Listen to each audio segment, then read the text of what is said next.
오래된 나무와 먼지가 뒤섞인 냄새. 희미한 빛조차 들어오지 않는 완벽한 어둠. 내 심장은 갈비뼈를 부술듯이 세차게 뛰고 있었다. 바로 등 뒤에서 세상에서 가장 익숙하고도 낯선 그의 숨결이 느껴졌다. 괜찮아, 소리야. 숨 참아. 강지훈이 내 귓가에 속삭였다. 그의 낮은 목소리가 어둠 속에서 아슬아슬한 위안처럼 퍼졌다. 그는 내 입을 부드럽게 막고 있던 손에 조금 더 힘을 주었다. 그와 나의 사이에는 한 뼘의 공간도 없었다. 좁은 창고 안. 우리는 먼지 쌓인 운동기구들 뒤에 숨어 서로의 체온에 의지하고 있었다. 문 밖에서 여자아이들의 목소리가 들려왔다. 분명 이쪽으로 오는 걸 봤는데. 지훈 오빠. 지훈 선배. 어디 계세요? 그의 이름을 부르는 애타는 목소리들이 복도를 울렸다.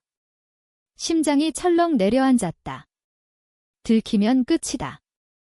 남신 강지훈과 평범녀 한소리의 비밀 연애. 그게 세상에 알려지는 순간 모든 것이 무너져 내릴 것이다. 나는 그의 옷자락을 필사적으로 붙잡았다. 떨리는 내 손 위로 그의 다른 손이 겹쳐졌다. 단단하고 따뜻했다. 걱정 마, 내가 있잖아. 그의 속삭임은 마법 같았다. 미친 듯이 요동치던 심장이 조금씩 안정을 찾기 시작했다. 어둠 속에서 우리는 서로의 존재를 확인하며 발소리가 멀어지기만을 간절히 바랐다. 그날의 숨막히는 긴장감은 사실 3개월 전의 어느 평범한 오후에서부터 시작되었다. 3개월 전 세상은 평화로웠고 내 인생은 지루할 만큼 안정적이었다. 나는 연세대학교 문헌정보학과 3학년 한솔이다. 지방 소도시에서 나고 자라 죽을 힘을 다해 공부해 서울에 있는 이 명문대에 입학했다. 나에게 대학 생활이란 낭만이나 청춘 같은 단어와는 거리가 멀었다. 내게 주어진 미션은 오직 하나, 무사히 졸업해서 안정적인 직장을 구하는 것. 그래서 내 세상은 강의실, 도서관, 그리고 생활비를 벌기 위한 아르바이트 장소, 이 세 곳을 무한 반복하는 단조로운 궤도였다. 나는 늘 구석진 자리를 좋아했다. 강의실에서도, 도서관에서도, 카페에서도. 사람들의 시선이 닿지 않는 곳, 세상의 소음으로부터 한 발짝 비켜난 그곳이 나의 안식처였다. 그런 내게 강지훈이라는 존재는 다른 행성의 이야기나 다름없었다. 강지훈. 연세대학교 경영학과 3학년. 학교의 아이돌, 살아있는 전설, 움직이는 조각상. 그를 수식하는 말은 셀 수 없이 많았다. 대한민국 굴지의 대기업인 JW그룹 회장의 외아들이라는 사실이 알려지면서 그는 이미 연예인이나 다름없는 유명 인사가 되어 있었다. 185cm가 넘는 훤칠한 키, 비현실적인 외모, 운동으로 다져진 완벽한 몸, 거기다 전 과목 A+를 놓치지 않는 명석한 두뇌와 누구에게나 친절한 성격까지. 신이 누군가 한 명에게 모든 것을 몰아준다면 그건 바로 강지훈일 거라고 모두가 말했다. 그는 언제나 빛의 중심에 있었다. 그가 지나가는 복도는 레드카펫이 되었고 그가 앉는 학생 식당의 테이블은 만찬장이 되었다. 수많은 여학생들이 그에게 말을 걸기 위해 기회를 엿봤고 남학생들조차 그를 선망과 질투가 뒤섞인 눈으로 바라보았다. 나는 그런 그를 아주 멀리서 풍경의 일부처럼 바라볼 뿐이었다. 나와는 전혀 다른 세계에 사는 사람. 애초에 엮일 일도 엮이고 싶은 마음도 없는 사람. 내 조용한 세상에 그런 태풍 같은 존재가 끼어드는 것은 사양이었다. 얘야, 한솔이. 너 또 도서관이야? 지겹지도 않냐? 스마트폰 너머로 내 유일한 친구인 이유나의 활기찬 목소리가 들려왔다. 유나는 나와 정반대의 인간이었다. 패션 디자인을 전공하는 그녀는 늘 사람들에게 둘러싸여 있었고 시끄럽고 화려한 것들을 사랑했다. 그런 유나가 어떻게 나 같은 애랑 친구가 되었는지는 아직도 미스터리다. 과제해야 돼. 과제는 무슨? 너 강지훈 실물 영접했어? 오늘 학교 축제 홍보 촬영 때문에 중앙도서관 앞에 떴다는데? 완전 난리 났어. 지금. 나는 책장에서 오래된 시집 한 권을 꺼내 들며 무심하게 대답했다. 관심 없어. 그리고 난 중앙도서관 아니고 제2도서관이야. 여긴 조용해. 아, 진짜. 너 같은 애도 없다. 그 얼굴은 국보급이라 한 번쯤은 봐줘야 하는 예의라는 게 있는 거라고. 유나의 잔소리를 한 귀로 흘리며 전화를 끊었다. 강지훈. 그 이름은 내 일상에 아주 가끔 이렇게 유나의 입을 통해 불쑥 튀어나오는 비현실적인 단어일 뿐이었다. 나는 창가 구석자리에 앉아 시집을 펼쳤다. 윤동주 씨 전집 초판본 복각판. 어렵게 구한 책이었다. 낡은 종이 냄새, 세로로 쓰인 활자들이 주는 아늑함. 이것이 나의 세상이었다. 창밖으로는 유나가 말한 소란스러움이 희미하게 느껴졌다. 수많은 학생들이 무언가를 보기 위해 몰려들어 있었다. 그 중심에 누가 있을지는 보지 않아도 뻔했다. 나는 그저 책에만 집중하기로 했다. 하지만 이상하게도 평소와 달리 글자들이 눈에 잘 들어오지 않았다. 나도 모르게 자꾸만 창밖을 힐끔거리게 되었다. 저렇게 많은 사람들의 관심과 기대를 한 몸에 받는다는 건 어떤 기분일까? 숨 막히지 않을까? 아니면 세상을 다 가진 기분일까?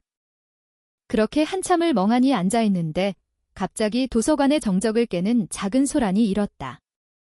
몇몇 여학생들이 수군거리며 입구를 쳐다보고 있었다. 어머, 강지훈 아니야? 진짜네. 여기까지 웬일이래? 나도 모르게 고개를 들었다.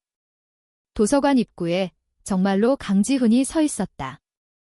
회색 후드티에 청바지를 입은 편안한 차림이었지만 그는 주변의 모든 것을 배경으로 만들어버리는 압도적인 존재감을 뿜어내고 있었다.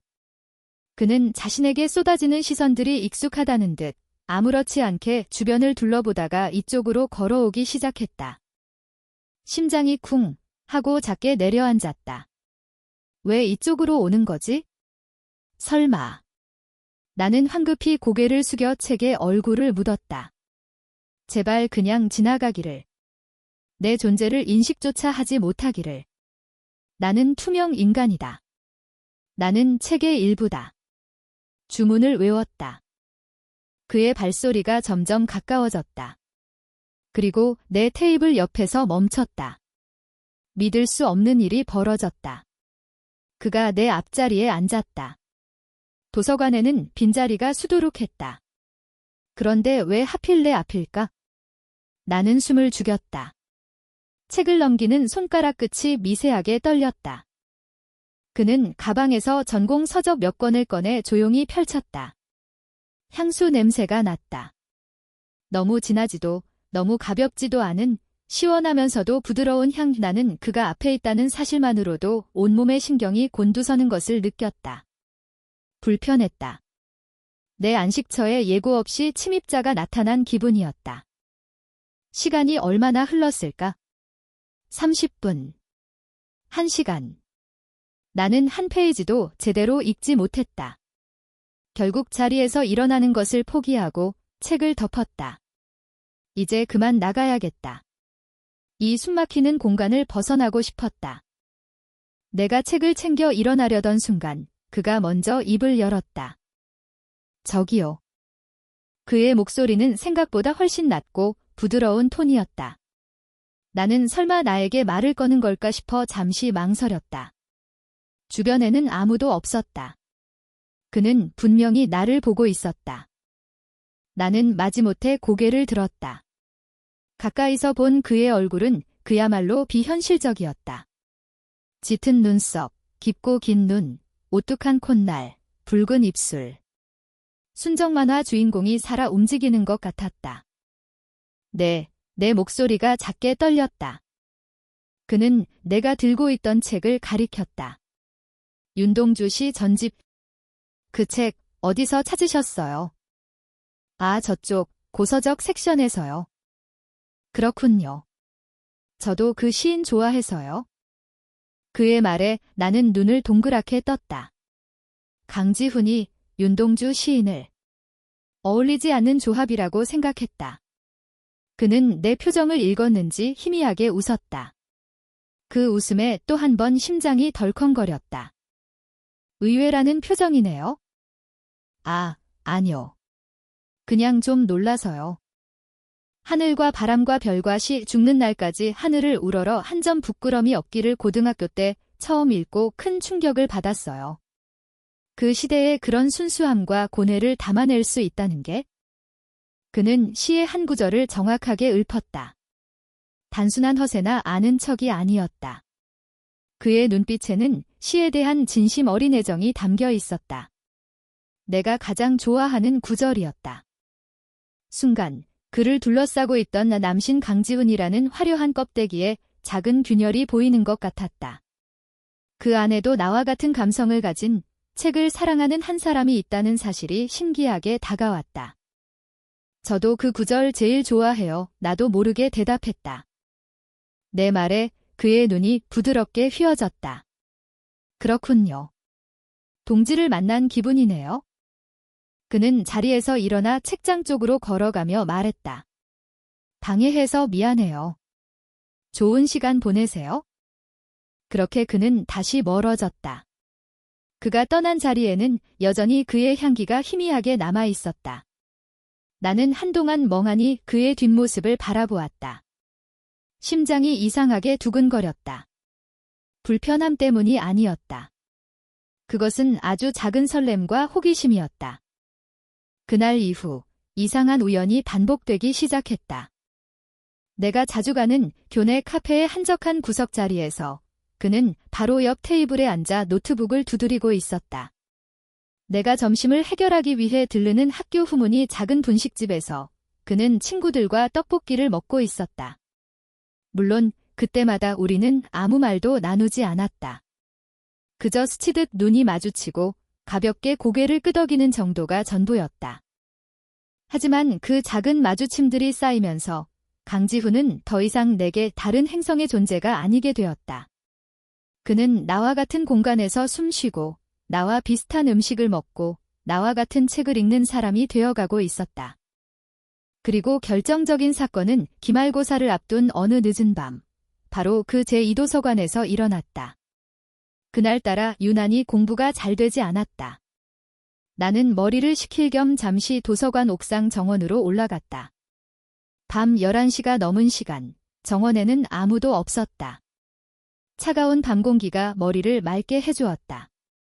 나는 자판기에서 따뜻한 율무차를 한 잔 뽑아 들고 벤치에 앉았다. 서울의 야경은 아름다웠다. 수많은 빌딩들이 뿜어내는 불빛들이 별처럼 반짝였다. 저 불빛 하나하나마다 각자의 사연과 인생이 담겨 있겠지. 내 인생은 저 중에 어떤 빛을 내고 있을까? 아주 작고 희미한 빛일지도 모른다. 그런 생각에 잠겨 있는데 뒤에서 인기척이 느껴졌다. 돌아본 곳에 강지훈이 서 있었다. 또 그였다. 그는 마치 나를 찾아온 사람처럼 망설임 없이 내게로 걸어왔다. 여기 있을 줄 알았어요. 그의 말에 나는 의아한 표정을 지었다. 네. 저를요. 도서관 자리 비었길래? 왠지 여기 와 있을 것 같아서. 그는 자연스럽게 내 옆에 앉았다. 우리 사이에는 적당한 간격이 있었다. 하지만 그의 존재감은 그 간격을 무의미하게 만들었다. 공부 잘 안 돼요. 그가 물었다. 내 선배는요. 나는 처음으로 그를 선배라고 불렀다. 저도요. 그는 짧게 대답하고는 한숨을 쉬었다. 평소에 자신감 넘치는 모습과는 조금 다른 어딘가 지쳐 보이는 얼굴이었다. 어색한 침묵이 흘렀다. 나는 무슨 말을 해야 할지 몰라 손에 든 율무차만 만지작거렸다. 한소리 씨, 그가 내 이름을 불렀다. 내 이름을 어떻게 알았을까? 이름, 예쁘네요. 아, 감사합니다. 소리 씨는 꿈이 뭐예요? 그의 질문은 뜬금없었다. 하지만 이상하게도 그 질문이 낯설지 않았다. 그냥 평범하게 사는 거요? 좋은 곳에 취직하고 안정적으로. 내 대답은 너무나 현실적이고 재미없었다. 스스로도 조금 부끄러웠다. 그는 잠시 나를 바라보더니 피식 웃었다. 그게 제일 어려운 건데? 그의 목소리에는 씁쓸함이 묻어 있었다. 사람들은 제가 모든 걸 가졌다고 생각해요. 원하는 건 뭐든 할 수 있을 거라고. 근데 사실은 전 제 마음대로 할 수 있는 게 거의 없어요. 제 인생은 태어날 때부터 정해져 있었으니까. 처음으로 듣는 그의 속내였다. 화려한 빛 뒤에 가려진 그림자. 나는 그 그림자를 본 유일한 사람이 된 것 같은 기분이 들었다. 선배는 뭘 하고 싶으신데요? 내 질문에 그는 잠시 하늘을 올려다보았다. 그의 눈에 도시의 불빛들이 담겼다. 나도 그냥 평범하게 살아보고 싶어요. 내가 진짜 좋아하는 게 뭔지 찾아보고 사랑하는 사람이랑 남들 눈치 안 보고 손잡고 길거리 걷고. 그런 거. 그의 말에 가슴 한구석이 아려왔다. 세상에서 가장 특별한 그가 가장 평범한 것을 꿈꾸고 있었다. 그날 우리는 아주 오랫동안 이야기를 나눴다. 책 이야기, 영화 이야기, 그리고 각자의 시시콜콜한 이야기들. 그와 대화하는 것은 놀라울 정도로 편안했다. 그는 더 이상 남신 강지훈이 아니었다. 그냥 22살에 고민 많고 꿈도 많은 청년 강지훈이었다. 헤어질 시간이 되었을 때 그는 내게 스마트폰을 내밀었다. 번호 좀 알려줄래요? 다음에 또 이야기하고 싶어서. 나는 잠시 망설였다. 이 관계는 어디로 흘러갈까? 내 평온한 일상을 뒤흔들게 되지 않을까? 하지만 그의 진지한 눈빛을 외면할 수 없었다. 나는 조심스럽게 내 번호를 눌러주었다. 그날 밤, 나는 침대에 누워 한숨도 자지 못했다. 그의 목소리, 그의 눈빛, 그가 했던 말들이 머릿속을 떠나지 않았다. 내 조용하던 세상에 아주 작지만 강력한 파문이 일기 시작했다. 다음 날 아침, 나는 잠을 설쳤다. 밤새 뒤척이며 어젯밤의 일을 몇 번이고 되감았다. 그의 목소리, 그의 눈빛, 그리고 내 휴대폰에 저장된 강지훈이라는 세 글자. 모든 것이 비현실적이었다. 혹시 이건 그냥 하룻밤의 해프닝이 아닐까? 어쩌면 그는 그냥 외로운 마음에 우연히 그 자리에 있던 내게 잠시 속마음을 털어놓은 것뿐일지도 모른다. 아침이 되면 그는 다시 모두의 남신으로 돌아가고 나는 다시 존재감 없는 한 소리로 돌아가 우린 다시 서로를 모르는 사이가 될 것이다. 그게 합리적인 결론이었다. 나는 억지로 몸을 일으켜 학교 갈 준비를 했다. 일부러 휴대폰을 보지 않았다. 혹시라도 그에게서 연락이 오지 않았을까 기대하는 내 모습을 들키고 싶지 않았다. 기대가 크면 실망도 큰 법이다. 나는 평소처럼 아무 일도 없었던 것처럼 하루를 시작해야 했다. 하지만 강의를 듣는 내내 내 모든 신경은 가방 속 휴대폰에 쏠려 있었다. 진동이 울릴 때마다 심장이 철렁 내려앉았다. 광고 문자일 때마다 안도감과 실망감이 동시에 밀려왔다. 이런 내 자신이 한심하게 느껴졌다. 오후 내내 아무런 연락이 없었다. 역시 그랬구나. 나는 씁쓸하게 웃으며 도서관으로 향했다. 그래, 이게 원래 내 자리다. 조용하고 변하지 않는 책들의 세계. 어젯밤의 일은 그저 꿈이었다고 생각하자. 자리를 잡고 책을 펼친 지 얼마 되지 않아 주머니 속에서 짧은 진동이 울렸다. 또 광고겠지? 무시하려 했지만 나도 모르게 손이 휴대폰으로 향했다. 화면을 켜는 순간 나는 숨을 멈췄다. 어제 잘 들어갔어요. 강지훈. 짧은 한 문장이었다. 하지만 그 어떤 장황한 말보다 더 큰 파장을 일으켰다. 그는 나를 잊지 않았다. 어젯밤의 일은 꿈이 아니었다. 심장이 미친 듯이 뛰기 시작했다. 나는 몇 번이고 메시지를 지웠다 썼다 반복했다. 너무 딱딱해 보이면 어떡하지? 너무 들떠 보이면? 10분이 넘는 고민 끝에 나는 겨우 답장을 보냈다. 네, 선배도요. 저는 지금 도서관이에요. 보내고 나니 또 후회가 밀려왔다. 도서관이라는 말은 왜 했을까? 너무 재미없는 사람처럼 보이잖아. 내가 머리를 쥐어뜯고 있을 때 거의 바로 답장이 왔다. 나도 지금 학교인데 혹시 저녁 아직이면 같이 먹을래요? 저녁. 그와 단둘이 상상만으로도 얼굴이 화끈거렸다.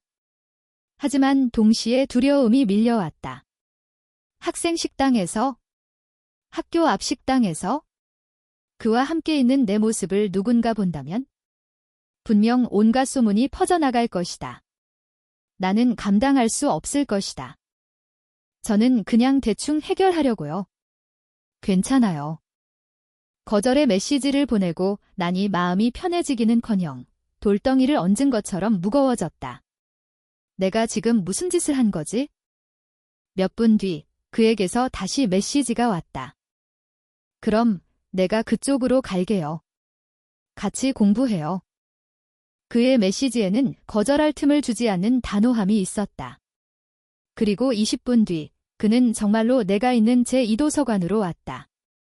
어제와 같은 회색 후드티 차림이었다. 그는 익숙하게 내 앞자리에 앉으며 작은 쇼핑백 하나를 내밀었다. 이거 마시면서 해요. 따뜻한 김이 서린 컵에는 자몽 허니 블랙티라고 쓰여 있었다. 내가 제일 좋아하는 메뉴였다. 이거 어떻게? 어제 보니까 카페에서 이거 마시던데요. 그는 무심하게 말하며 책을 펼쳤다. 나는 그가 그런 사소한 것까지 기억하고 있다는 사실에 놀라 아무 말도 할 수 없었다. 그저 따뜻한 컵을 감싸 쥐었다. 손끝으로 전해지는 온기가 얼어붙어 있던 마음을 녹이는 것 같았다. 그날 이후로 우리의 비밀스러운 만남이 시작되었다. 우리는 주로 문자로 대화를 나눴다. 시시콜콜한 일상 이야기, 재미있게 본 영화, 좋아하는 음악. 그는 보기와는 다르게 인디밴드의 노래를 즐겨 들었고 나는 의외로 힙합을 좋아했다. 우리는 서로의 다른 점과 같은 점을 발견하며 조금씩 더 가까워졌다. 그의 메시지를 기다리는 것은 내 일상의 가장 큰 즐거움이 되었다. 단조롭던 내 세상이 그의 존재로 인해 서서히 색을 입기 시작했다. 가끔 우리는 도서관에서 함께 공부를 했다. 나란히 앉지는 못하고 늘 그랬던 것처럼 마주보고 앉았다. 우리는 말을 하지 않았다. 하지만 책상 밑으로 그의 발이 내 발에 슬쩍 닿을 때, 그가 건네준 포스트잇에 힘내라는 작은 글씨가 적혀 있을 때, 나는 세상에서 가장 짜릿한 비밀을 공유하고 있는 기분이 들었다. 얘야, 한 소리. 너 요즘 무슨 좋은 일 있어? 어느 날 유나가 내 얼굴을 빤히 쳐다보며 물었다. 나는 뜨끔해서 고개를 저었다. 아니. 뭐가? 맨날 휴대폰만 보고 실실 웃고 안 하던 짓을 하잖아. 어제는 옷 산다고 나한테 물어보기까지 했어. 평생 청바지에 티셔츠만 입을 것 같던 애가. 유나의 말에 얼굴이 빨개졌다. 사실이었다. 나는 요즘 거울을 보는 시간이 늘었다. 헝클어진 머리를 한 번 더 빗고 칙칙한 옷 대신 조금 더 밝은 색의 옷을 고르게 되었다. 그에게 잘 보이고 싶다는 마음이 나도 모르게 행동으로 나타나고 있었다. 과제 때문에 그래, 나는 어색하게 둘러댔다. 유나는 의심스러운 눈초리를 거두지 않았다. 남자 생겼지? 솔직히 말해봐, 누구야? 우리 과? 아니면 교양 수업에서 만났어? 아니라니까. 나는 필사적으로 부인했다. 유나는 내 가장 친한 친구지만 이 비밀을 털어놓을 수는 없었다. 이 비밀은 나 혼자서도 감당하기 벅찼다. 시험이 끝나고 캠퍼스에는 해방감과 낭만이 넘실거렸다. 사람들은 축제를 준비하고 미팅을 하고 술자리를 가졌다. 나는 여전히 그 모든 소란의 바깥에 있었다. 하지만 외롭지 않았다. 나에게는 강지훈이 있었으니까. 어느 비 오는 날 밤이었다. 그날은 우리의 마지막 시험이 끝난 날이었다. 오늘 고생 많았어요. 잠깐 볼래요? 그의 문자에 나는 우산을 챙겨 들고 기숙사를 나섰다. 우리는 학교 후문이 한적한 골목길에서 만났다. 그는 검은색의 커다란 우산을 쓰고 서 있었다. 어디 가게요? 내가 묻자 그는 웃으며 내 어깨를 감쌌다. 우리는 하나의 우산 속으로 들어갔다. 빗소리가 세상의 모든 소음을 차단해주는 것 같았다. 좁은 공간, 그의 체향과 빗물이 섞인 냄새가 코끝을 간지럽혔다. 그냥 좀 걷고 싶어서. 우리는 말없이 교정을 걸었다. 비에 젖은 캠퍼스는 낮과는 전혀 다른 얼굴을 하고 있었다. 고요하고 차분했다. 우리는 마치 세상에 단둘만 남은 사람들처럼 느껴졌다. 한참을 걷다가 버스 정류장 지붕 아래로 비를 피했다. 밤이 늦은 시간이라 버스는 이미 끊겨 있었다. 정류장에는 우리 둘뿐이었다. 그는 쓰고 있던 우산을 접었다. 후두득, 우산에 맺혀 있던 빗방울들이 바닥으로 떨어졌다. 그가 나를 돌아보았다. 가로등 불빛 아래 그의 눈동자가 유난히 깊어 보였다. 비에 젖은 그의 머리카락, 평소보다 조금 더 진지한 그의 얼굴. 내 심장이 다시 세차게 뛰기 시작했다. 소리야. 그가 내 이름을 다정하게 불렀다. 선배도, 한소리 씨도 아닌 소리야. 나 요즘 되게 이상해. 그는 시선을 어디에 둬야 할지 모르는 사람처럼 허공을 맴돌았다. 사람들 앞에 서는 게 익숙하고 시끄러운 것도 괜찮다고 생각했는데 요즘은 아니야. 모든 게 다 연기하는 것처럼 느껴져. 웃는 것도, 말하는 것도. 너무 피곤해. 그의 목소리는 낮게 잠겨 있었다. 그런데 너랑 있으면 아무 생각도 안 나고 그냥 편안해. 억지로 웃지 않아도 되고 멋있는 척하지 않아도 되니까. 내가 있는 도서관 구석 자리가 나한테는 세상에서 제일 안전한 피난처 같아. 그의 고백에 나는 아무 말도 할 수 없었다. 그저 그를 바라볼 뿐이었다. 빗소리만이 우리 사이의 침묵을 채웠다. 그가 한 걸음 더 다가왔다. 우리의 거리가 위험할 정도로 가까워졌다. 더는 이렇게 애매하게 지내고 싶지 않아. 그의 눈이 나를 똑바로 향했다. 그 눈빛에는 망설임이 없었다. 오직 진심만이 가득했다. 나랑 만나 줄래요, 소리야? 심장이 쿵 하고 바닥으로 떨어지는 것 같았다. 올 것이 왔다는 생각과 함께 머릿속이 하얗게 비어버렸다. 다만 조건이 있어? 그는 잠시 말을 멈췄다가 힘겹게 다시 입을 열었다. 아무도 모르게. 우리 둘만 아는 비밀로. 내가 아직은 너를 지켜줄 힘이 없어. 너한테 상처 주는 사람들에게서, 이 시끄러운 세상에서. 그러니까 당분간은 우리 비밀로 사랑하면 안 될까? 그의 마지막 말은 애원에 가까웠다. 세상을 다 가진 남자의 가장 절박한 부탁. 그의 진심이, 그의 두려움이, 그의 사랑이 모두 내게로 와서 박혔다. 두려웠다.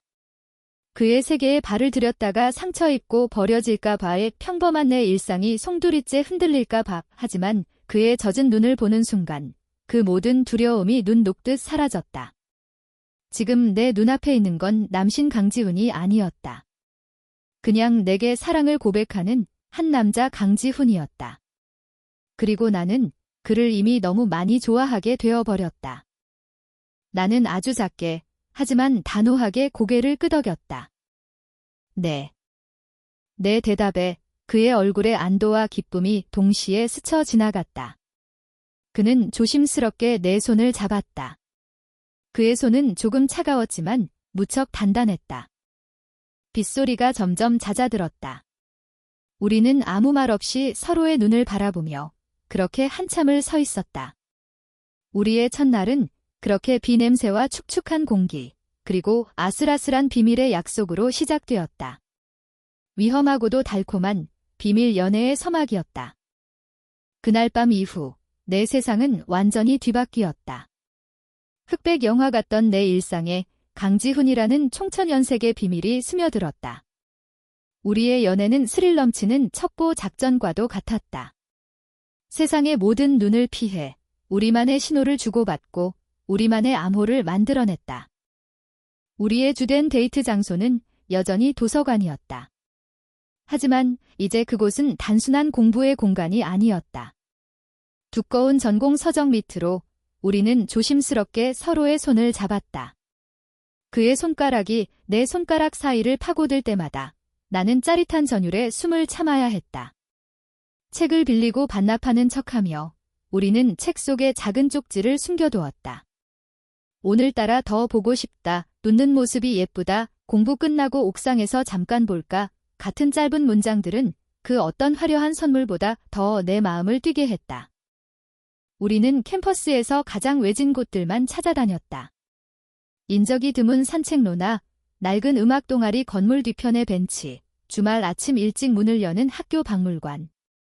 그런 곳에서 우리는 잠시 동안 남들처럼 평범한 연인이 될 수 있었다. 그는 내 손을 잡고 내 머리를 쓰다듬어 주었다. 가끔은 아무도 없다는 것을 확인하고 내 뺨에 가볍게 입을 맞추기도 했다. 그럴 때마다 나는 온 세상이 핑크빛으로 물드는 것 같은 착각에 빠졌다. 밤이 되면 우리는 몇 시간씩 통화를 했다. 그는 자신의 하루 일과를 시시콜콜하게 이야기해 주었다. 어떤 교수가 농담을 했는지, 점심으로 뭘 먹었는지, 친구들과 무슨 대화를 나누었는지.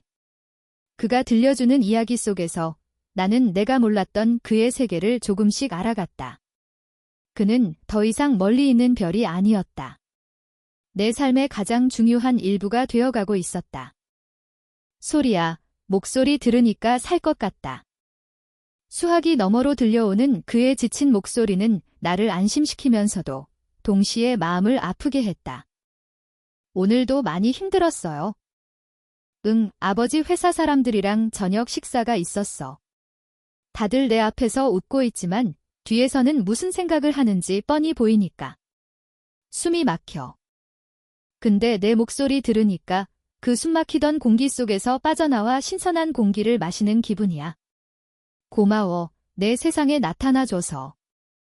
그의 말 한마디 한마디는 내 안에 차곡차곡 쌓여 나를 더 단단하게 만들었다.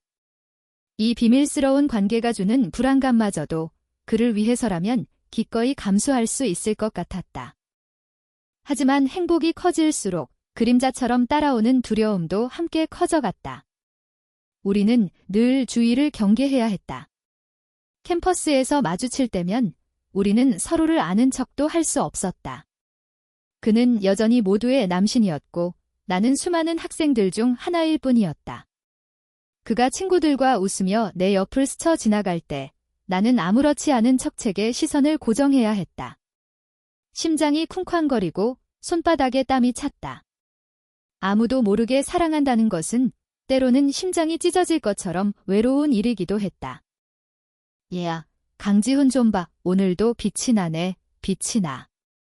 유나가 내 옆구리를 쿡 찌르며 말했다. 우리는 학생 식당에서 점심을 먹고 있었다. 저 멀리 강지훈이 그의 친구들, 그리고 그 중심에는 늘 그렇듯 최서연이 함께 앉아 있었다. 최서연. 경영학과의 여신. 강지훈과 마찬가지로 부유한 집안의 딸이었고 인형처럼 아름다운 외모와 사교적인 성격으로 유명했다. 모두가 강지훈과 최서연을 세기의 커플이 될 거라고 수근거렸다. 그들은 겉으로 보기에 너무나 완벽하게 잘 어울렸다. 최서연은 자신의 팔짱을 자연스럽게 강지훈의 팔에 끼며 무언가 속삭였다. 지훈은 살짝 인상을 찌푸리며 팔을 빼는 것처럼 보였지만 내 눈에는 그저 다정한 연인들의 장난처럼 보일 뿐이었다. 나는 밥을 씹는 것조차 잊고 그들을 멍하니 바라보았다. 가슴 한구석이 시큰거렸다. 저 자리가 원래 내가 있어야 할 자리는 아닐까? 하지만 나는 감히 상상조차 할 수 없었다. 나는 그와 어울리지 않았다. 쟤네 진짜 사귀는 거 아니야? 유나의 말에 나는 정신을 차렸다. 글쎄 모르지? 내 목소리는 나도 모르게 차갑게 가라앉았다. 근데 최서연은 정말 대단하다. 저렇게 노골적으로 대시하는데 강지훈은 철벽이네. 하긴 강지훈 정도면 눈이 얼마나 높겠어.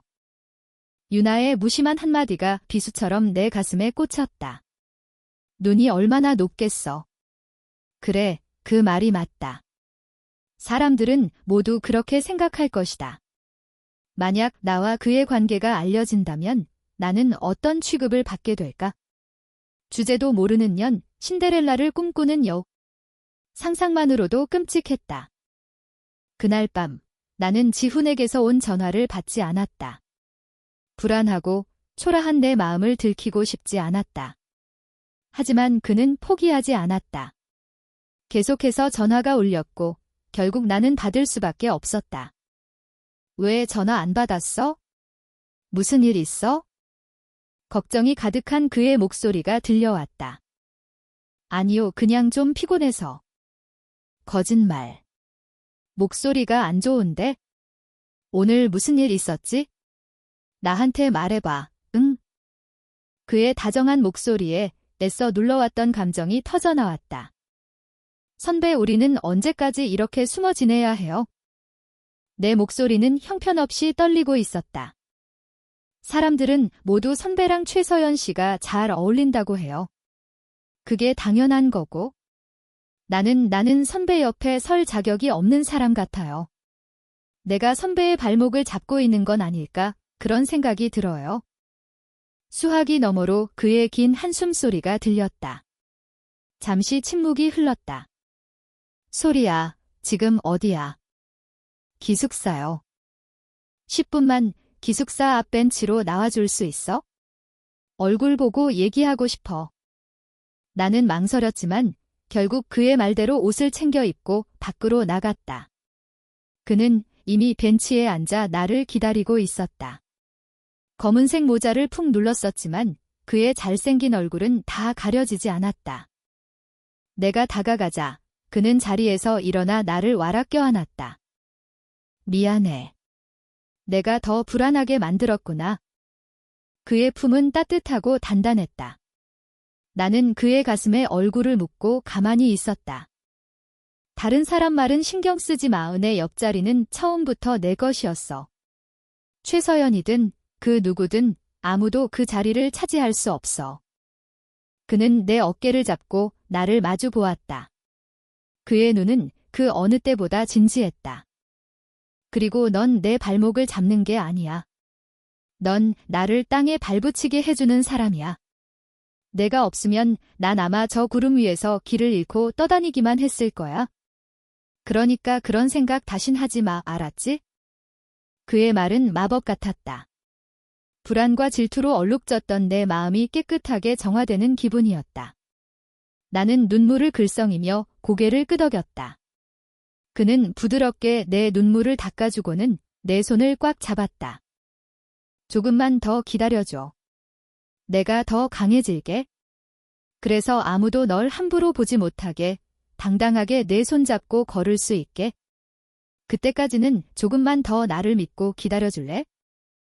나는 대답 대신 그의 손을 마주 잡았다. 그것으로 충분했다.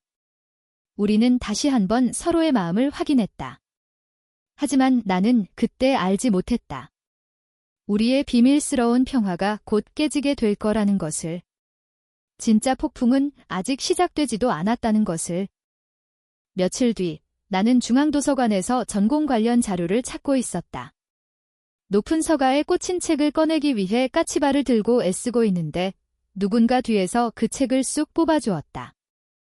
이거 찾아요. 익숙한 목소리에 반사적으로 돌아보았다. 강지훈인 줄 알았다. 하지만 내 앞에 서 있는 사람은 최서연이었다. 화려한 원피스에 완벽한 화장을 한 그녀는 마치 잡지에서 튀어나온 모델 같았다. 그에 비해 나는 낡은 티셔츠에 질끈 묶은 머리. 초라하기 짝이 없었다. 아, 네, 감사합니다. 나는 어색하게 책을 받아 들었다. 최서연은 나를 위아래로 훑어보았다. 그 노골적인 시선에 온몸이 움츠러들었다. 한소리 씨, 맞죠? 문헌정보학과? 그녀가 내 이름과 학과를 알고 있다는 사실에 소름이 돋았다. 네, 맞는데 저를 어떻게... 지훈 씨한테 들었어요. 공부 아주 열심히 하는 후배가 있다고요. 그녀는 후배라는 단어에 힘을 주어 말했다. 그것은 명백한 경고였다. 너는 그냥 후배일 뿐이라는, 선을 넘지 말라는. 지훈 씨가 워낙 착해서 주변 사람들을 잘 챙기잖아요. 특히 이렇게 조용하고 내성적인 친구들을 보면 그냥 지나치질 못하더라고요. 동정심이 많아서. 그녀의 말은 예쁜 포장지에 싼 칼날 같았다. 동정심. 그녀는 나와 지훈의 관계를 그렇게 정해 내리고 있었다. 나는 아무 대꾸도 할 수 없었다. 얼굴이 화끈거리고 심장이 차갑게 식는 것 같았다.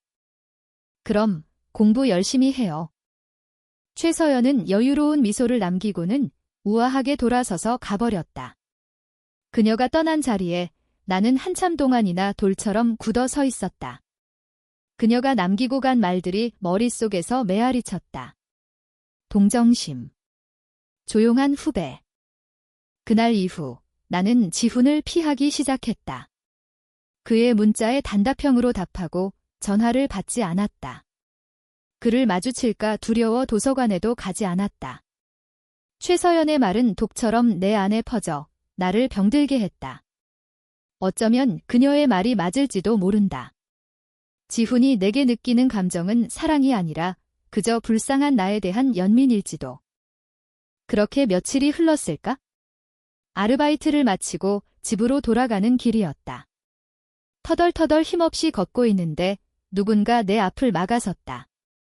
강지훈이었다. 그는 화가 난 듯 굳은 얼굴을 하고 있었다. 왜 나 피해? 전화는 왜 안 받고 문자는 왜 그렇게 보내? 내가 뭐 잘못했어? 그런 거 아니에요? 아니긴 뭐가 아니야. 며칠 동안 내 얼굴 한 번을 못 봤어. 무슨 일인지 말해. 최서연이 너한테 무슨 말 했지? 그의 날카로운 질문에 심장이 쿵 내려앉았다. 그는 이미 모든 것을 알고 있는 것 같았다. 나는 더 이상 숨길 수 없다고 생각했다. 결국 나는 고개를 떨군 채 최서연에게 들었던 말을 전부 털어놓았다. 내 이야기가 끝나자 그는 깊은 한숨을 내쉬었다. 그리고는 내 손목을 잡고 어디론가 이끌었다. 따라와. 그가 나를 데려간 곳은 학교 축제가 한창인 중앙광장이었다. 해가 저물기 시작한 광장은 온갖 동아리 부스와 음식 냄새, 그리고 사람들의 웃음소리로 가득 차 있었다. 시끄럽고 혼란스러웠다. 내가 가장 피하고 싶어 하는 종류의 장소였다. 선배, 여긴 왜? 나는 불안한 마음에 그의 옷자락을 붙잡았다. 그는 내 손을 단단히 잡아주며 인파를 헤치고 나아갔다. 우리는 축제의 가장 중심, 임시로 설치된 야외 무대 앞으로 향했다. 마침 한 밴드 동아리의 공연이 끝나고 사회자가 다음 순서를 소개하고 있었다. 자, 여러분. 드디어 기다리고 기다리던 시간이 왔습니다. 올해의 축제 하이라이트. 연세대학교 최고의 킹카와 퀸카를 뽑는 시간인데요. 올해의 킹 후보, 말이 필요 없죠. 경영학과 강지훈. 사회자의 우렁찬 목소리와 함께 광장에 있던 모든 사람들의 함성과 시선이 우리 쪽으로 쏠렸다. 나는 당황해서 그의 손을 놓고 뒤로 물러서려 했다. 하지만 그는 내 손을 더 꽉 잡고 놓아주지 않았다. 걱정 마, 나만 믿어.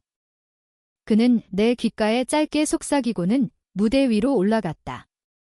터질 듯한 플래시와 여학생들의 비명소리가 그를 에워쌌다. 그는 언제나처럼 완벽하고 자신감 넘치는 남신의 모습이었다. 방금 전 내 앞에서 화를 내던 사람과는 전혀 다른 사람이었다. 나는 수많은 인파 속에 파묻혀 그를 올려다보았다. 심장이 터질 것 같았다. 그는 대체 무슨 생각을 하는 걸까? 나를 이 많은 사람들 앞에 세워두고 대체 뭘 하려는 걸까? 사회자가 장난스럽게 물었다. 강지훈 씨. 역시나 압도적인 지지로 올해의 킹으로 선정되셨습니다. 소감 한 말씀 해주시죠. 혹시 이 영광을 함께 나누고 싶은 특별한 분이라도 있나요? 혹시 최서연 씨? 사회자의 말에 관중석 한쪽에서 커다란 환호성이 터져나왔다. 최서연이 친구들에게 둘러싸여 우아하게 미소 짓고 있었다. 그녀의 시선은 무대 위의 지훈에게 고정되어 있었다. 승리를 확신하는 여왕의 눈빛이었다. 지훈은 마이크를 받아 들었다. 그는 잠시 객석을 둘러보았다. 수많은 얼굴들 속에서 그의 시선이 정확히 나와 마주쳤다. 그는 나를 보며 아주 희미하게 나만 알아볼 수 있을 정도로 작게 미소 지었다. 그리고 입을 열었다. 우선 저를 뽑아주셔서 감사합니다. 그의 낮은 목소리가 스피커를 통해 광장 전체에 울려 퍼졌다. 특별한 사람이 있냐고 물으셨는데 네, 있습니다. 그의 말에 광장이 술렁이기 시작했다. 최서연의 얼굴이 순간 굳어지는 것이 보였다.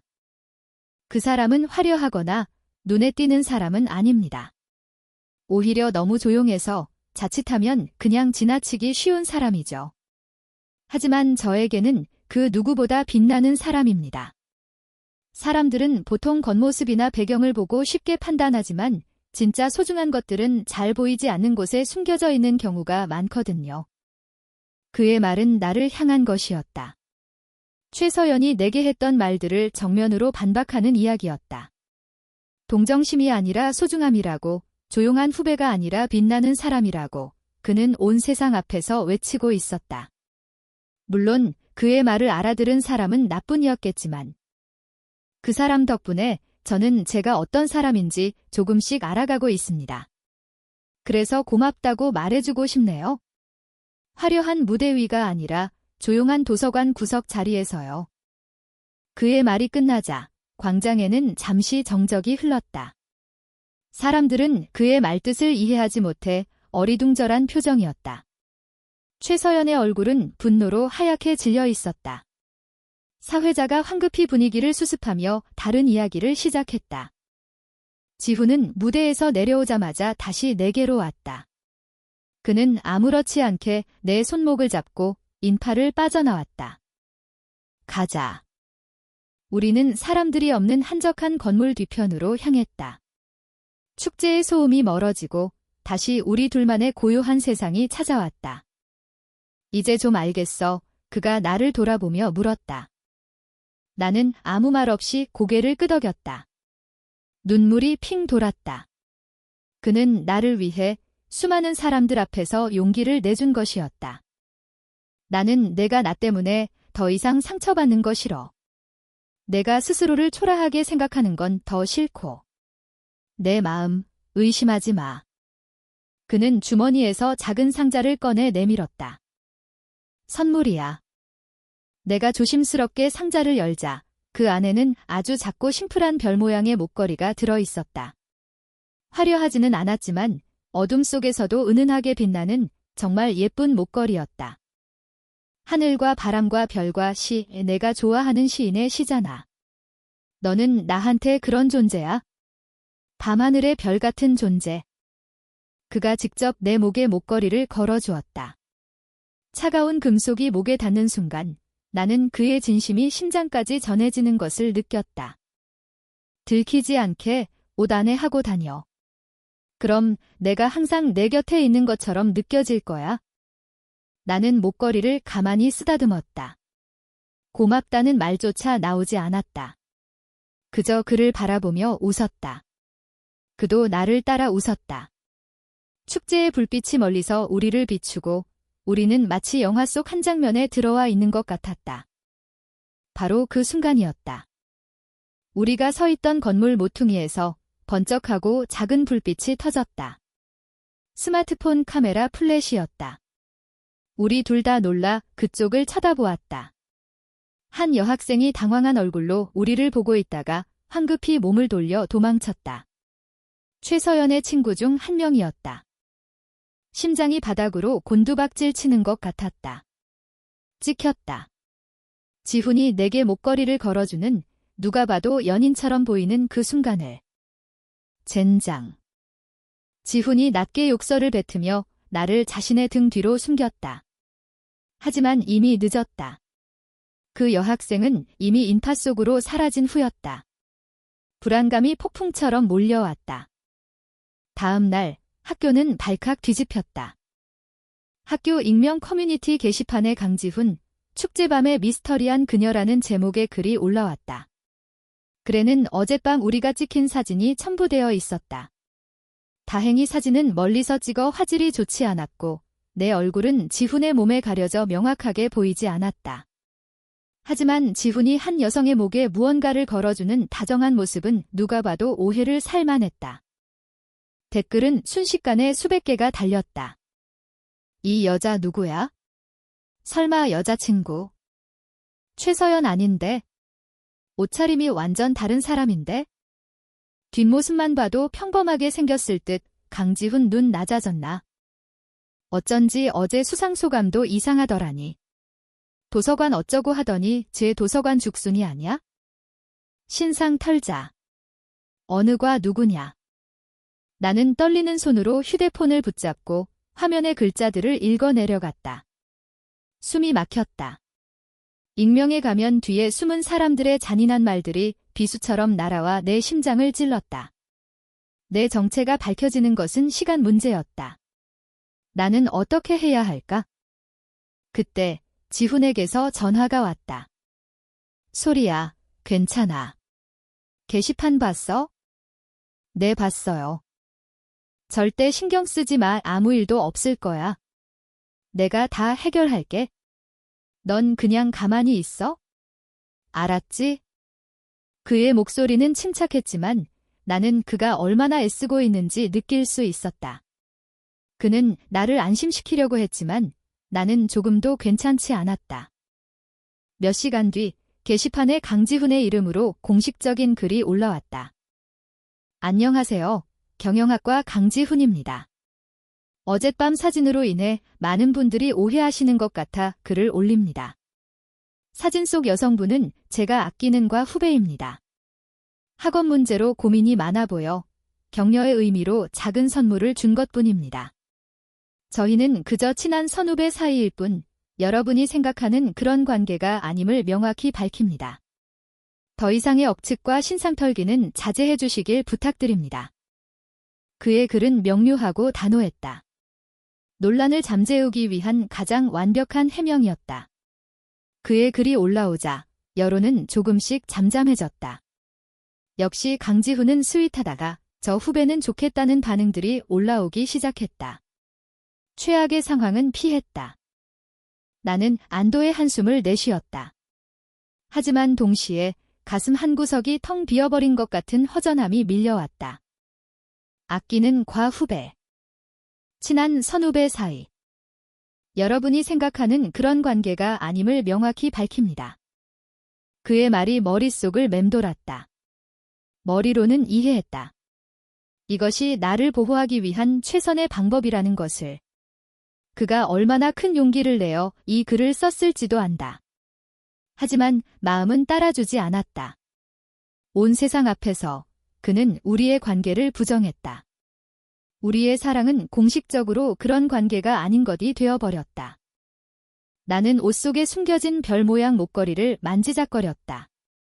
어제까지만 해도 세상을 다 가진 것처럼 행복하게 만들었던 이 목걸이가 오늘은 너무나 무겁게 느껴졌다. 이것이 비밀 연애의 무게였다. 달콤함 뒤에 숨겨진 씁쓸함. 나는 처음으로 깨달았다. 우리가 함께 있기 위해 나는 내 존재를 끊임없이 부정당해야만 한다는 것을. 그리고 그 사실이 나를 생각보다 훨씬 더 아프게 한다는 것을. 축제 사진 사건 이후 캠퍼스는 겉으로는 평온을 되찾았다. 강지훈의 해명은 효과가 있었고 사람들의 관심은 금세 다른 가십거리로 옮겨갔다. 하지만 나와 지훈 사이에는 보이지 않는 벽이 생긴 것 같았다. 우리는 여전히 비밀리에 만났지만 예전 같은 편안함은 없었다. 그의 해명글은 우리 관계의 공기를 미묘하게 바꾸어 놓았다. 나는 더 조심스러워졌고 더 위축되었다.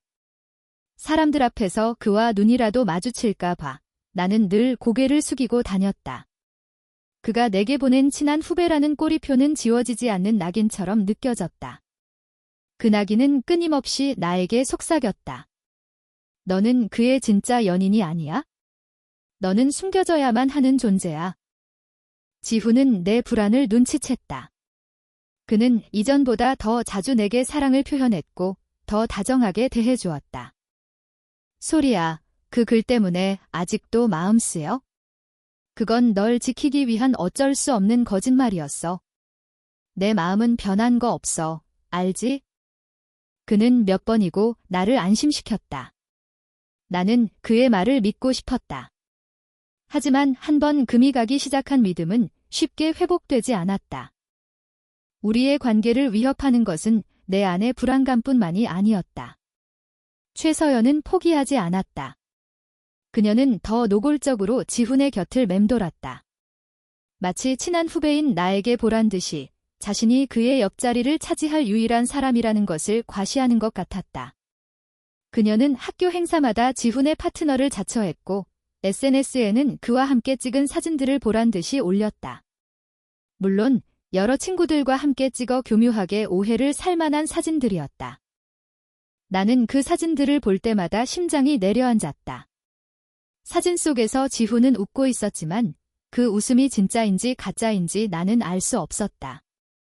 나는 그에게 아무것도 물을 수 없었다. 숨겨진 연인인 내게는 그럴 자격이 없다고 생각했다. 내 불안과 질투는 눈덩이처럼 불어나 나를 서서히 잠식해갔다. 결정적인 사건은 기말고사가 끝나고 겨울방학을 앞둔 어느 날 터졌다. 그날은 지훈의 생일이었다. 나는 며칠 동안 밤을 새워가며 그에게 줄 스웨터를 직접 떴다. 완벽하진 않았지만 내 마음이 담긴 세상에 하나뿐인 선물이었다. 우리는 한적한 강변공원에서 만나기로 약속했다. 그곳은 우리가 처음으로 제대로 된 데이트를 했던 우리만의 추억이 담긴 장소였다. 약속 장소에 도착했을 때 그는 아직 오지 않았다. 나는 강바람에 옷깃을 여미며 그를 기다렸다. 잠시 후 멀리서 그가 걸어오는 것이 보였다. 나는 반가운 마음에 손을 흔들려다가 그의 옆에 있는 사람을 보고 그대로 굳어버렸다. 최서연이었다. 그녀는 지훈의 팔에 바싹 붙어 무언가 즐거운 듯 제잘거리고 있었다. 지훈은 난처한 표정을 짓고 있었지만 그녀를 뿌리치지는 못했다. 그들은 마치 한 쌍의 연인처럼 보였다. 심장이 얼어붙는 것 같았다. 내 생일에 나와 만나기로 한 장소에 다른 여자를 데리고 나타나다니. 세상이 무너지는 기분이었다. 나는 나무 뒤에 몸을 숨겼다. 그들이 나를 보지 못하기를 간절히 바랐다. 지훈아, 여기 경치 진짜 좋다. 우리 다음에 또 오자. 최서연의 애교 섞인 목소리가 바람을 타고 내 귀에 날아와 박혔다. 서연아, 오늘은 그만 돌아가 줘요. 나 약속 있어. 지훈의 목소리는 단호했지만 어딘가 지쳐 있었다. 약속. 누구랑? 설마 그 후배. 지훈아, 너 아직도 걔랑 연락해? 걔가 너한테 어울린다고 생각해? 내가 동정심으로 잘해주니까 걔가 착각하는 거잖아. 그만해. 소리는 그런 애 아니야? 아니긴 뭐가 아니야. 답답해서 정말. 내가 정신 차릴 때까지 난 절대 포기 안 해. 최서연은 막무가내였다. 나는 더 이상 듣고 있을 수가 없었다. 눈물이 쏟아질 것 같았다. 나는 조용히 몸을 돌려 그 자리를 떠났다. 손에 들린 선물 상자가 천근만근 무겁게 느껴졌다. 그날 밤, 나는 그에게서 온 수십 통의 부재중 전화와 메시지를 모두 무시했다. 나는 끝이라고 생각했다. 이 관계는 처음부터 잘못된 것이었다. 나는 그의 세상에 속할 수 없는 사람이었다. 내가 그를 사랑할수록 우리 둘 다 더 깊은 상처만 받게 될 뿐이었다. 다음 날, 나는 유나를 만났다. 퉁퉁 부은 내 눈을 본 유나는 무슨 일이냐며 나를 다그쳤다. 나는 더 이상 참지 못하고 그동안 있었던 모든 일을 털어놓았다. 강지훈과의 첫 만남부터 비밀 연애, 그리고 어제의 일까지. 내 이야기를 듣는 내내 유나는 아무 말 없이 내 손을 잡아주었다. 내 이야기가 끝나자 유나는 깊은 한숨을 쉬었다. 미친 거 아니야. 강지훈 그리고 최서연 그 여우 같은 년. 유나는 나 대신 욕을 해주었다. 소리야, 너 정말 괜찮아. 너 혼자 얼마나 힘들었어. 바보같이 왜 나한테 말 안 했어? 미안해. 내가 뭐가 미안해. 지금이라도 말해줘서 고마워. 그래서 이제 어쩔 생각이야? 나는 고개를 저었다. 모르겠어. 그냥 다 끝내고 싶어. 그래. 그게 맞아. 너 자신을 더 이상 힘들게 하지 마. 세상에 남자는 많아. 강지훈 아니면 안 되는 거 아니잖아. 유나의 위로가 오히려 더 아프게 들렸다. 나에게는 강지훈이 아니면 안 될 것 같았다. 하지만 이 고통을 계속 감당할 자신도 없었다. 바로 그때였다. 내 휴대폰이 울렸다. 모르는 번호로 온 영상 메시지였다. 무심코 영상을 재생하는 순간 나는 숨을 멈췄다. 영상 속에는 강지훈과 내가 있었다. 바로 어제 내가 떠나버린 그 강변 공원이었다. 영상은 내가 떠난 직후부터 시작되었다. 지훈은 최서연을 억지로 택시에 태워보낸 뒤 나를 찾기 위해 주변을 미친 듯이 헤매고 있었다. 소리야. 한소리. 어디 있어? 그의 절박한 목소리가 영상에 고스란히 담겨 있었다. 한참을 나를 찾던 그는 결국 자리에 주저앉아 머리를 감싸 쥐었다. 그의 어깨가 작게 떨리고 있었다. 그가 울고 있었다. 그리고 화면이 바뀌었다. 며칠 전 축제 때 찍혔던 그 장소였다. 지훈이 내게 목걸이를 걸어주고 내가 환하게 웃고 있는 모습. 그리고 그가 나를 사랑스럽게 바라보는 눈빛. 영상의 마지막에는 검은 화면에 흰 글씨가 떠올랐다. 이게 강지훈이 말한 동정심이고 친한 선후배 사이로 보여? 영상을 보낸 사람은 최서연이었다. 그녀가 몰래 사람을 시켜 우리를 감시하고 촬영한 것이 분명했다. 이것은 명백한 협박이었다. 이 영상을 유포하겠다는? 손발이 차갑게 식었다. 이 영상이 퍼지면 모든 것이 끝장이다. 지훈이 나를 위해 했던 모든 노력, 그의 거짓말, 그의 명성. 모든 것이 한순간에 무너져 내릴 것이다. 그리고 나는 남신을 홀린 불효가 되어 영원히 사람들의 손가락질을 받게 될 것이다. 모든 것이 내 탓이었다. 내가 그의 인생에 끼어들었기 때문에. 내가 주제넘은 꿈을 꾸었기 때문에. 나는 그를 망치고 있었다. 나는 결심했다. 이 모든 것을 끝내야 한다. 그를 위해서, 그리고 나를 위해서. 나는 떨리는 손으로 지훈에게 전화를 걸었다. 그는 거의 바로 전화를 받았다. 소리야. 너 어디야? 괜찮아. 내가 다 설명할게. 어제 그건... 나는 그의 말을 끊었다. 선배. 우리 헤어져요. 내 목소리는 얼음처럼 차가웠다. 뭐라고? 이제 그만하고 싶어요. 너무 힘들어요. 선배 말이 맞았어요. 우리는 원래 어울리지 않는 사람들이었어요. 모든 걸 제자리로 돌려놓고 싶어요. 그냥 다 꿈이었다고 생각할래요? 수화기 너머로 그의 거친 숨소리가 들려왔다. 아니야. 소리야, 제발. 이러지 마. 최서연이 또 너한테 무슨 짓 했지? 내가 다 해결할게. 응. 그러니까.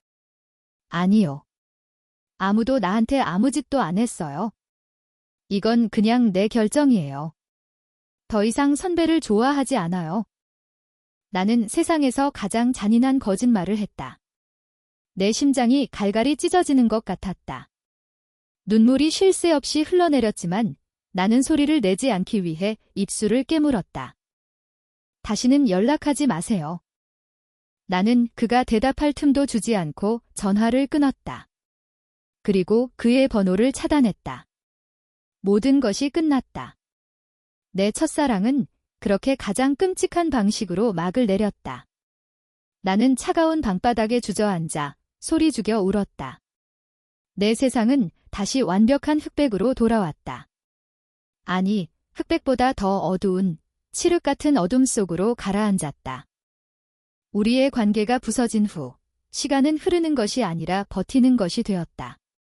겨울방학이 시작되었고 나는 도망치듯 서울을 떠나 고향집으로 내려왔다. 텅 빈 내 방, 익숙한 내 침대.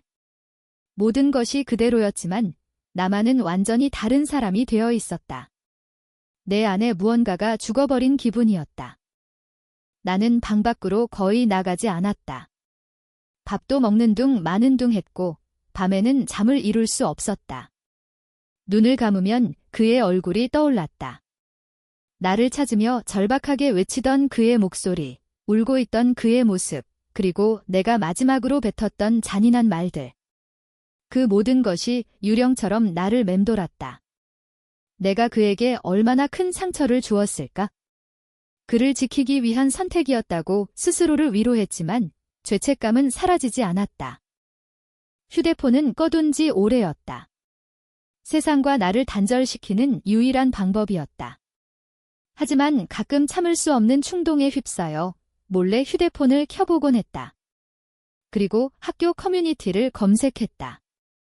내 이름이나 그에 대한 이야기가 있을까 봐 두려우면서도 확인하지 않고는 견딜 수가 없었다. 다행히 최서연은 영상을 유포하지 않은 것 같았다. 그녀의 목적은 우리를 떼어놓는 것이었지 강지훈을 망가뜨리는 것은 아니었을 테니까. 그녀는 성공했다. 커뮤니티에는 강지훈이 곧 JW그룹의 인턴십 프로그램에 참여하며 본격적인 경영 수업을 시작할 거라는 소문만 무성했다.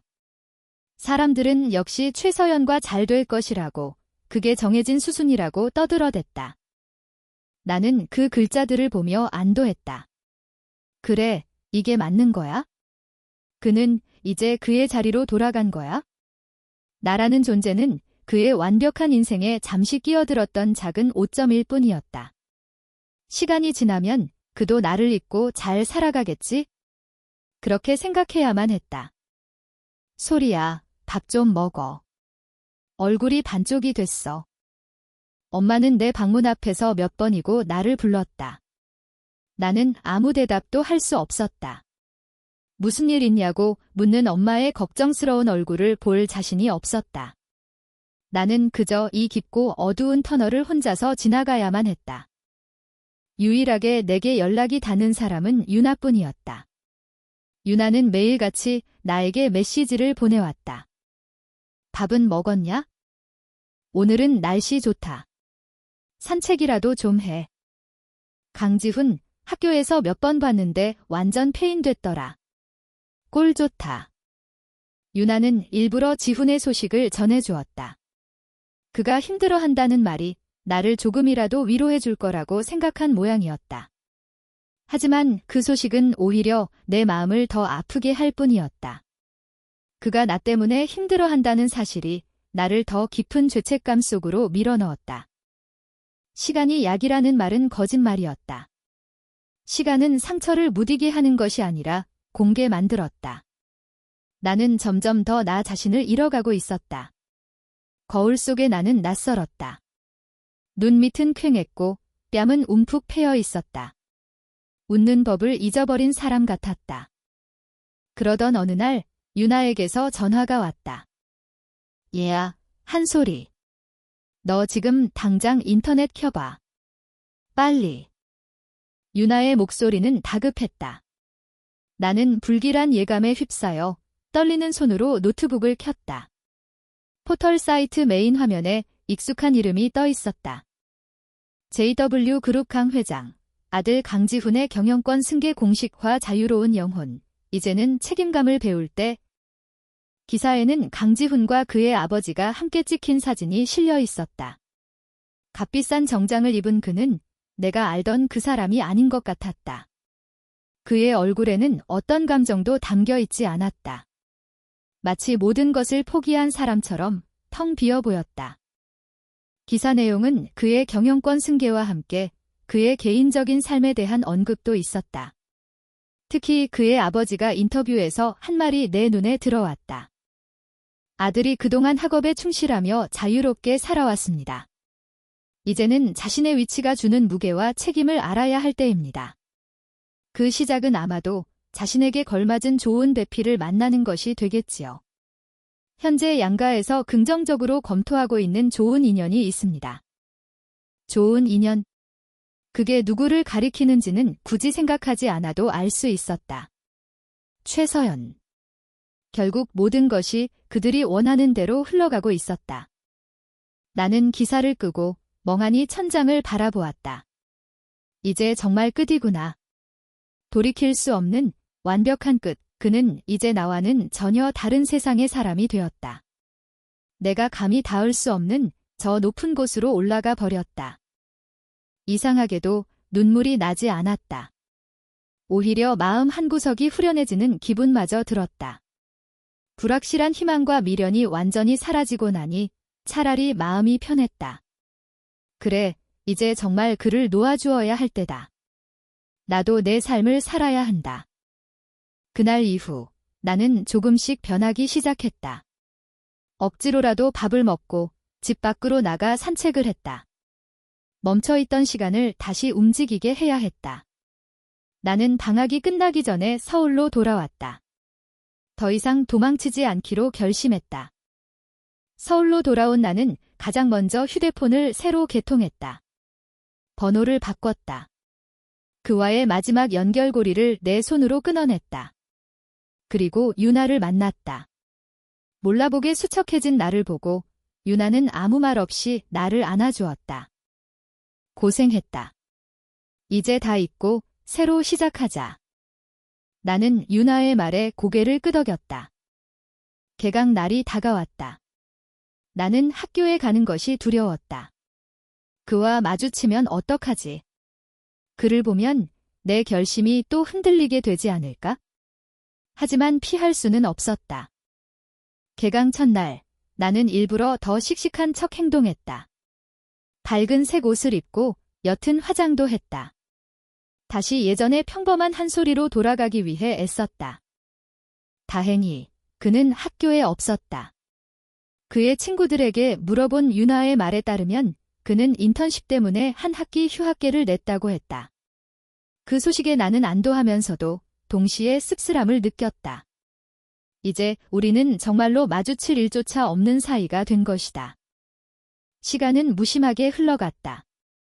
나는 다시 도서관과 강의실을 오가는 단조로운 일상으로 돌아왔다. 하지만 예전과는 달랐다. 내 마음속에는 커다란 구멍이 뚫려 있었고 그 구멍에서는 계속해서 찬바람이 불어왔다. 나는 더 이상 책에 집중할 수 없었고 혼자 있는 시간을 견디기 힘들어했다. 나는 변해야 했다. 이대로 주저앉아 있을 수는 없었다. 나는 난생 처음으로 동아리에 가입했다. 봉사 동아리였다. 주말마다 유기견 보호소에 가서 강아지들을 돌보고 청소를 했다. 아무 생각 없이 몸을 움직이다 보면 잠시나마 고통을 잊을 수 있었다. 그곳에서 나는 새로운 사람들을 만났다. 모두가 따뜻하고 좋은 사람들이었다. 나는 그들과 어울리며 조금씩 웃음을 되찾기 시작했다. 특히 동아리 회장인 민준 선배는 나를 많이 챙겨주었다. 그는 늘 묵묵히 내 옆에서 힘든 일을 도와주었고 내가 슬픈 표정을 지을 때면 말없이 따뜻한 커피를 건네주는 사람이었다. 소리 씨는 웃는 게 제일 예뻐요. 그러니까 자주 웃어요. 어느 날 민준 선배가 내게 말했다. 그의 다정한 말에 나는 어색하게 웃어 보였다. 그는 지훈과는 전혀 다른 사람이었다. 화려하지는 않았지만 늘 그 자리에 있는 나무처럼 편안하고 든든했다. 주변 사람들은 민준 선배와 내가 잘 어울린다고 말했다. 유나조차도 강지훈 같은 놈보다 저런 남자가 100배는 낫다며 나를 부추겼다. 나는 민준 선배의 호의를 알고 있었지만 선뜻 마음을 열 수가 없었다. 내 마음속에는 아직 강지훈이 남긴 상처와 그림자가 너무 깊게 자리 잡고 있었다. 누군가를 다시 사랑할 자신이 없었다. 그렇게 한 학기가 끝나갈 무렵이었다. 동아리 활동을 마치고 집으로 돌아가는데 비가 내리기 시작했다. 우산을 챙기지 못한 나는 버스 정류장 지붕 아래에서 비를 피했다. 낯익은 풍경. 지훈이 내게 고백했던 바로 그 장소였다. 나는 씁쓸하게 웃으며 빗줄기를 바라보았다. 이제는 다 희미한 옛날 이야기 같았다. 그때 내 옆으로 검은색 고급 세단 한 대가 멈춰섰다. 그리고 차창이 천천히 내려갔다. 차 안에는 강지훈이 앉아 있었다. 1년 만에 보는 그의 얼굴이었다. 그는 휴학하기 전보다 더 마르고 더 날카로워져 있었다. 완벽하게 세팅된 머리, 값비싼 정장. 그는 이제 완전히 다른 세계의 사람이 되어 있었다. 하지만 나를 바라보는 그의 눈빛만은 예전과 똑같았다. 그 안에는 그리움과 아픔, 그리고 원망이 뒤섞여 있었다. 그가 낮은 목소리로 말했다. 나는 움직일 수 없었다. 심장이 멈춘 것 같았다. 타라고 했어, 한 소리. 그의 목소리는 거부할 수 없는 힘을 담고 있었다. 나는 홀린 듯이 차 문을 열고 그의 옆자리에 올라탔다. 차 안에는 무거운 침묵이 흘렀다. 와이퍼가 빗물을 닦아내는 소리만이 규칙적으로 들려왔다. 나는 감히 그의 얼굴을 쳐다보지 못하고 젖은 옷자락만 만지작거렸다. 그의 차에서는 여전히 내가 좋아하던 그 향수 냄새가 났다.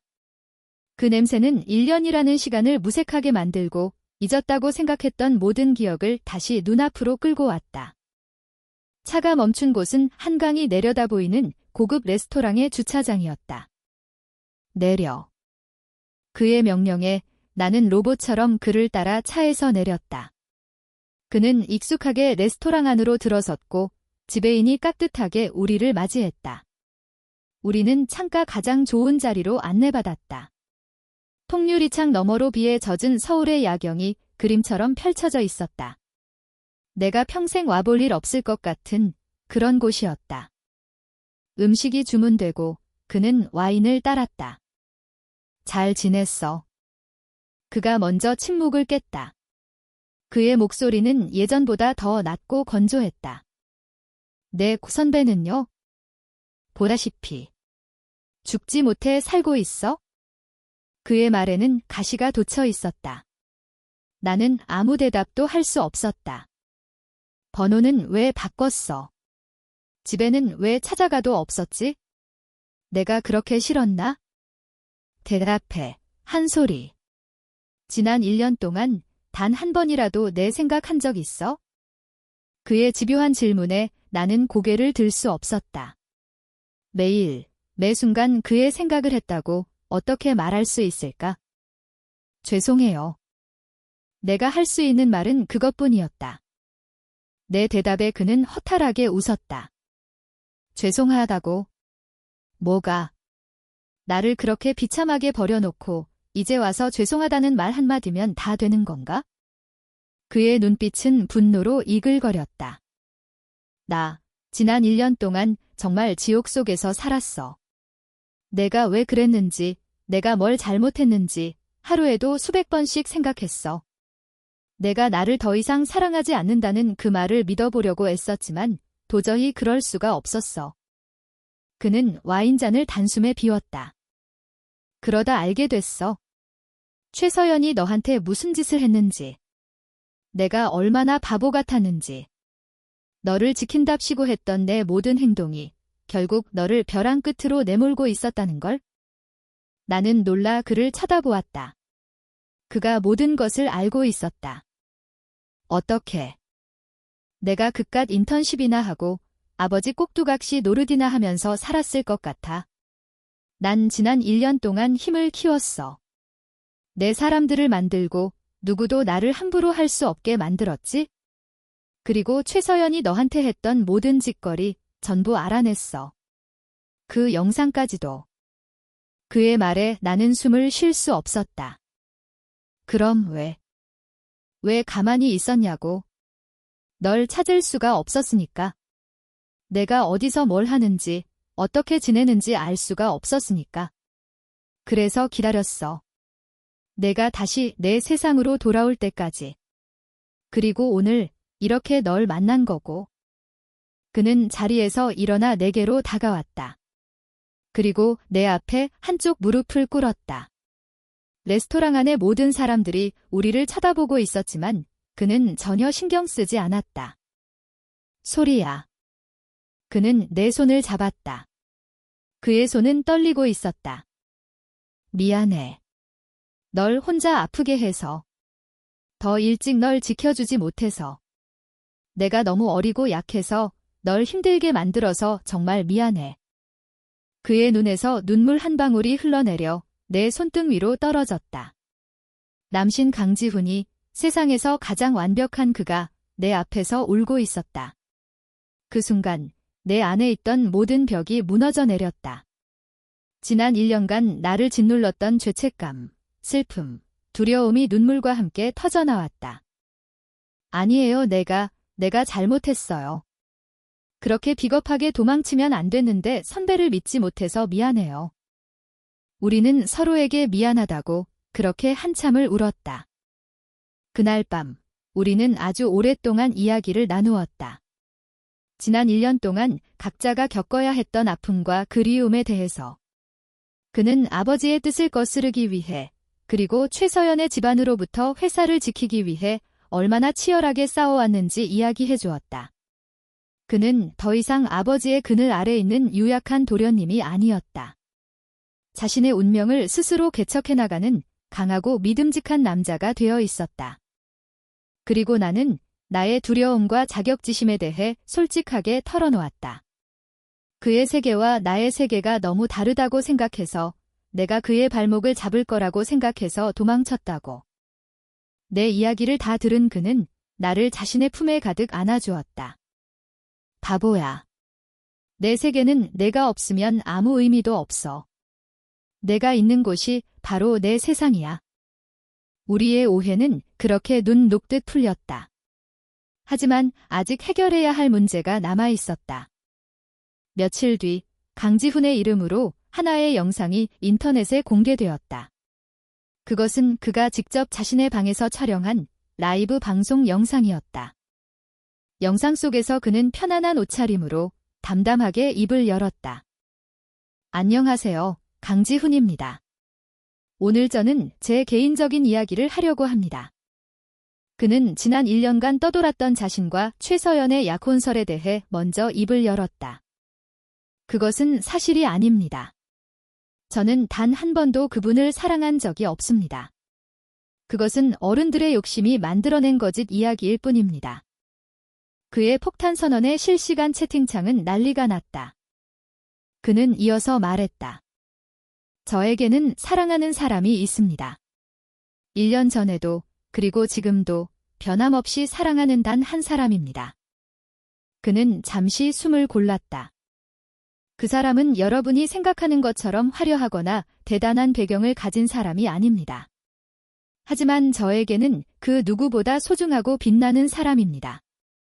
저는 그동안 제 자신이 약하다는 핑계로 그 사람을 아프게 하고 숨게 만들었습니다. 하지만 이제 더 이상은 그렇게 하지 않으려 합니다. 그는 카메라를 똑바로 응시했다. 그의 눈빛은 그 어느 때보다 단단하고 확고했다. 제 여자친구의 이름은 한솔이입니다. 그녀는 제가 아는 가장 순수하고 강하고 따뜻한 사람입니다. 그녀의 가치는 다른 사람의 평가나 배경으로 결정되는 것이 아닙니다.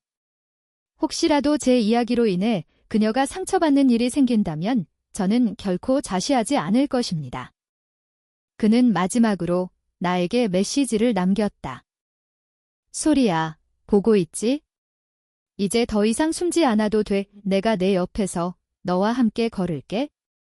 사랑한다. 영상이 끝나고 나는 한참을 울었다. 그는 온 세상 앞에서 나를 자신의 사람이라고 당당하게 외쳐주었다. 나를 위해 기꺼이 모든 것을 감수하겠다고 약속해 주었다. 다음 날 나는 그를 만나러 갔다. 우리의 첫 만남이 시작되었던 곳 제2도서관으로. 그는 창가 구석자리, 바로 그 자리에 앉아 나를 기다리고 있었다. 마치 우리가 처음 만났던 그날처럼. 내가 다가가자 그는 자리에서 일어나 나를 보며 환하게 웃었다. 더 이상 숨을 필요도, 불안해할 필요도 없었다. 우리는 세상의 중심에서 서로를 마주보고 섰다. 나 사실은 무서워요. 앞으로 또 무슨 일이 생길지 내가 솔직하게 말했다. 그가 내 손을 잡았다. 괜찮아. 이제는 혼자가 아니잖아. 우리가 함께라면 다 이겨낼 수 있어? 그의 말에 나는 용기를 얻었다. 나는 그를 마주보며 웃었다. 며칠 뒤 우리는 손을 잡고 캠퍼스를 걸었다. 여전히 우리를 향한 수많은 시선과 수군거림이 느껴졌다. 하지만 이상하게도 더 이상 두렵지 않았다. 내 옆에는 그의 단단한 손이 있었고 그의 눈에는 나를 향한 변함없는 사랑이 담겨 있었다. 우리는 서로를 마주 보았다. 그리고 동시에 웃음을 터뜨렸다. 아직 우리 앞에는 수많은 어려움이 놓여 있을지도 모른다. 하지만 이제 우리는 안다. 진짜 사랑은 모든 것을 숨기는 것이 아니라 함께 모든 것을 마주하는 용기라는 것을. 우리의 비밀스럽던 사랑은 이제 세상에서 가장 따뜻하고 당당한 온도를 찾아냈다. 그리고 그 온도 속에서 우리는 영원히 함께할 것이다.